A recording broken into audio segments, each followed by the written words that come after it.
if you're ever in Detroit or Detroit and you have a little time to spend and you're interested in some real jazz, one of the places you want to go is Baker's Keyboard Lounge. It is one of the oldest jazz clubs in the world. They claim to be the oldest in the country, although there is a jazz club in Chicago that might be a little older. But come on, they were opened in 1934 and they're still kicking. They opened as a sandwich shop. And then to add a little spice and entertainment, they started inviting piano players to come in, play a little music. And of course, in the 30s, you got a piano player, he's gonna play a little ragtime, he's gonna play a little boogie woogie, he's gonna play a little stride, and he's gonna play a little jazz. As this club, this sandwich shop, this venue became more and more popular, the owners decided that they could hire more musicians, so small combos, trios were featured, mostly of some of Detroit's up-and-coming musicians.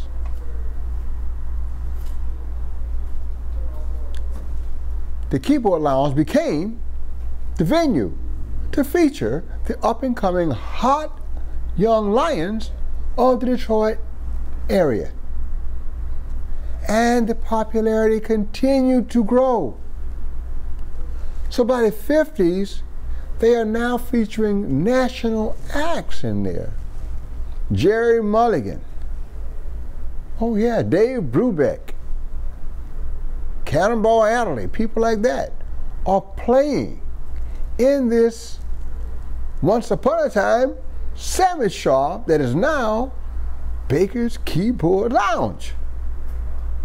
And this continued right up until the 60s and 70s when the rock and roll thing hit, and of course straight ahead jazz became less popular and the club fell on hard times, was not as popular as it had been, and it almost closed a few times.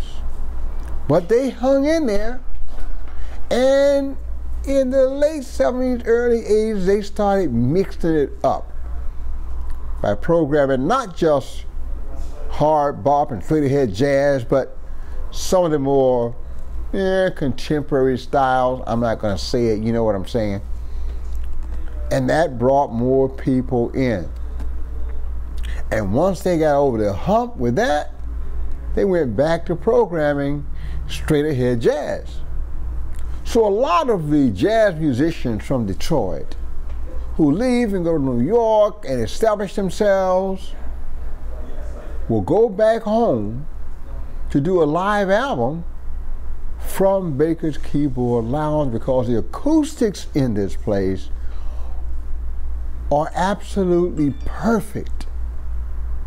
And perhaps that is the reason it has lasted for such a long time as a jazz club, because you and I both know that if you are a jazz listener, you actually want to listen to the music, which means the acoustics must be absolutely perfect.